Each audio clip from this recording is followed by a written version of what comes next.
Real people, real confessions, the stories you weren't supposed to hear. Welcome to Beyond Reddit Stories. I always thought the hardest part of getting married would be writing my vows, or maybe keeping my voice steady as I said I do. Turns out, none of that even compared to what actually happened right before the ceremony. It was a beautiful morning. The sun was shining through the stained glass windows of the church. My mother was fixing my tie. My best man was cracking jokes to calm my nerves. And I kept thinking today is supposed to be the happiest day of my life. I can still hear the music playing softly in the background, guests laughing in the hallway, bridesmaids rushing around in their lavender dresses. Everything looked perfect. Everything felt perfect until I saw her phone buzzing on the makeup table in the bride's room. At first, I didn't mean to look. I really didn't. It just lit up right next to me as I walked in to tell her we were starting soon. One new message. It was from a name I thought I'd never see again. I miss you. I still think about that night. Can't believe you're really going through with it. For a moment, I couldn't even breathe. My bride, the woman I was about to marry, was texting her ex minutes before walking down the aisle. Everyone was outside waiting. My father was probably rehearsing his speech. The photographer was calling us in for pictures. And there I was, standing in a silent room, staring at a message that shattered everything I believed about love and loyalty. In that exact moment, I realized something terrifying. This wasn't just cold feet. This wasn't just nerves. This was betrayal served to me right on my wedding day. I'm not some kind of prince or movie star. I don't come from money. And I've never believed in love at first sight or fairy tales. I'm just a regular guy who works hard, pays his bills on time, and thought that if I treated someone with loyalty, they'd do the same for me. I met Emily 5 years ago at a bookstore downtown, not at some fancy gala or through some dating app. Just two people grabbing coffee and arguing about which author was overrated. She laughed at my terrible jokes. She listened to my stories even when they weren't that interesting. And somehow I felt seen for the first time in years. We lived a modest life, rented a small apartment, split bills, saved every month just to afford something nice together. I work in IT. She works in marketing. Nothing glamorous, really, on weekends. We cooked dinner together, watched movies, talked about adopting a dog. Our arguments were pretty normal: what to eat, what furniture to buy, whether I spent too much time playing video games. And even when we fought, we always made up.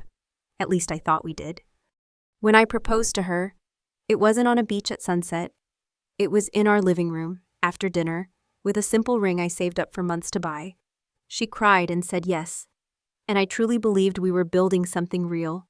I believed that everything we'd been through, late bill payments, long work nights, sharing one cheap car, had made us stronger. We didn't have a big wedding budget. It was mostly family, close friends, and a small church that didn't even have air conditioning. But I was proud of it. We worked for it. I thought she was proud too. Her parents always liked me, but they didn't think I was ambitious enough. I shrugged it off. I figured once we got married, none of that would matter. I kept telling myself real love doesn't need luxury. Real love is the little things. The truth is, I never saw myself as some great hero in a story. I was just happy to finally have someone to go through life with, someone who chose me. But now, as I stood there in that suit, realizing she had been texting her ex, I started to wonder, was I ever truly chosen, or was I just comfortable? Looking back, the signs were always there, little things I ignored because I didn't want to believe anything bad about the woman I loved. A few months before the wedding, Emily suddenly reconnected with some old friends from college. At first, I thought it was harmless. She'd laugh at messages, hide her phone screen if I walked by, and tell me I was being paranoid when I asked who she was talking to. She'd say, "It's just my old classmates. You're overthinking." Then came the nights she'd stay late at work. Marketing deadlines, she said. But every time I offered to pick her up, she'd text me not to, claiming she'd already taken a cab or that a coworker gave her a ride. One night, she came home wearing a different perfume than the one she usually wore. I asked about it. She shrugged and said one of the girls at work let her try a new fragrance. I laughed it off, like a fool. The closer we got to the wedding, the more distant she became. She'd sit right next to me on the couch, scrolling through her phone, smiling to herself. When I asked what was so funny, she'd just say, "Mimi's." But she never showed me. and when I reached my hand out to her phone, she'd pull it away like it was a forbidden object. 2 weeks before the ceremony, we had what I thought was the worst argument of our relationship. I asked her directly, "Are you still in touch with your ex?" She hesitated. Then she said, "He messaged me once or twice. Just catching up. It's nothing. Why are you acting so insecure?" I felt embarrassed, like I was being clingy or childish. I apologized. I apologized to her. And that's when something shifted. She knew I wouldn't push further. She knew I'd rather keep the peace than dig into the truth. The night before the wedding, she left her phone in the living room by accident. I'll never forget it. It lit up around 11 p.m., a message preview from him. "So, last chance to change your mind. You know how I feel. You don't owe him anything." She came out of the bathroom at that moment, saw me holding her phone, and snatched it so fast you'd think it was on fire. She yelled at me for invading her privacy. She said I was ruining everything the night before our big day. I was so stunned. I just stood there like an idiot while she cried and accused me of not trusting her. We slept in separate rooms that night. And still, for some reason, I convinced myself it was just stress, that once the ceremony was over, things would be okay again. I wanted to marry her so badly that I ignored my own gut screaming at me. Then came the morning of the wedding. I tried to stay calm. I kept telling myself, this is just nerves. Everyone fights before a wedding. But when I saw that message in her phone minutes before she was supposed to walk down the aisle in that pristine white dress I helped pay for, I knew it wasn't nerves. It was a choice she made repeatedly, behind my back. She didn't just fall into a moment of weakness. She wanted him enough to risk everything. My hands were shaking as I stood there in that quiet room. In the mirror, I saw myself a man dressed for the happiest day of his life, looking like he was attending his own funeral. And at that moment, I wasn't even sure which would be worse, walking away and humiliating myself, or walking forward and pretending none of this mattered. I remember walking back into the bride's room, gripping the phone so tight my knuckles turned white. She was sitting in front of the mirror, fixing her veil, smiling at herself like everything was perfect. I closed the door and locked it behind me. She turned around, startled. "What are you doing? They're waiting for us outside." I didn't shout. My voice was calm, too calm, the kind of calm that comes right before something breaks. I held up her phone and read the message out loud. Every word, slowly. Her face went pale. For a second, she didn't even try to deny it. She just stared at me, frozen. I asked her one question. "Did you ever actually plan to marry me? Or was I just your backup plan because he dumped you first?" She started crying, all these dramatic tears, mascara running. But I didn't feel sympathy, not anymore. She said, "It's not like that. I love you, but I'm confused." Confused on our wedding day? She tried to explain that her ex reached out, that he was going through a breakup and needed someone to talk to. She said she got caught up in old memories. She swore nothing physical happened.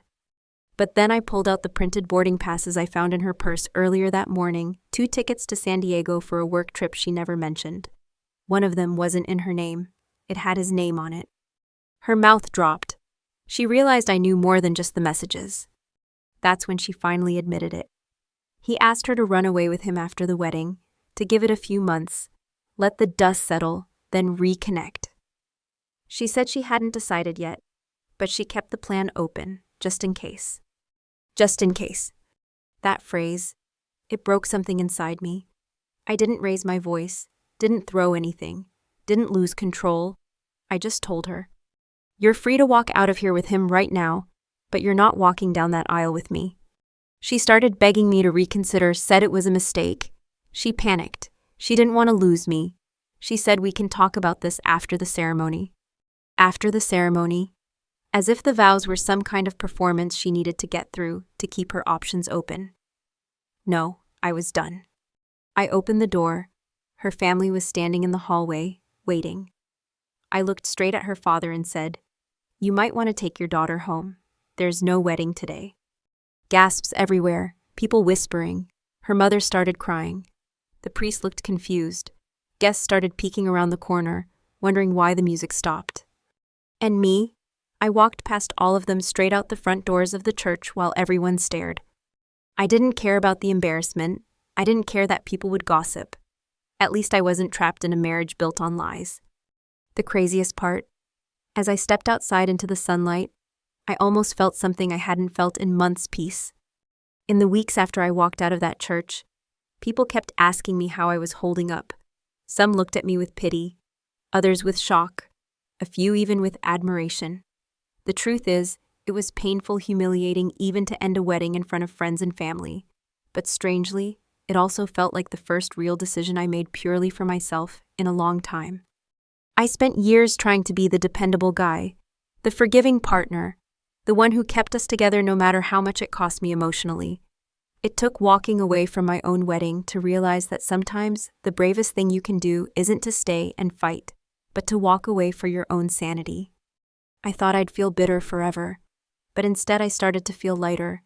I went back to my small apartment, canceled the honeymoon, returned the furniture we ordered. I reconnected with friends I hadn't talked to in months because I'd been too busy trying to keep a broken relationship alive. I focused on work again, on my health, on rebuilding. It wasn't some Hollywood transformation. There were nights I couldn't sleep. I'd replay everything in my head, wondering if I overreacted. But then I'd remember that message, that plane ticket, that feeling of being a placeholder in the life of someone I loved. And every time I remembered that, I was grateful I chose myself. Funny thing is, people started reaching out to me after hearing what happened. Some told me their own stories of being cheated on, of getting married even when they knew something was wrong, of waking up one day realizing they were living a lie. That's when it clicked. Maybe my pain wasn't pointless. Maybe someone else hearing this will make the choice I did and save themselves years of regret. Sometimes the most powerful form of success isn't ending up with the perfect love story. Sometimes it's simply having the courage to say, I deserve better than someone who only loves me halfway. So let me ask you, if you were in my shoes that day, standing in that room with the truth staring you in the face, would you have gone through with the wedding just to avoid the shame? Or would you have walked away like I did, even if it meant becoming the guy who canceled his wedding at the altar? I know some people will say I dodged a bullet. Others will say I should have tried to fix it, to forgive, to give her another chance. I want to know what you think. Have you ever been with someone who had one foot still stuck in the past? Have you ever discovered a betrayal right before a huge moment in your life? Tell me your story in the comments. I genuinely want to hear it, and I know others here might need to hear it too. If this story hit close to home, or made you pause and reflect on your own life, then stick around. I share real stories, raw, painful, sometimes shocking, but always honest. Stories that make you question, argue, remember, or maybe even heal. So if you want more, hit subscribe, turn on notifications, and join this growing community of people who aren't afraid to talk about the things we usually keep buried. Give this video a like if you believe no one deserves to be a backup plan, and share it with someone who might need the courage to walk away from the wrong person. Who knows? Your comment or your story might be the reason someone else finds the strength to choose themselves.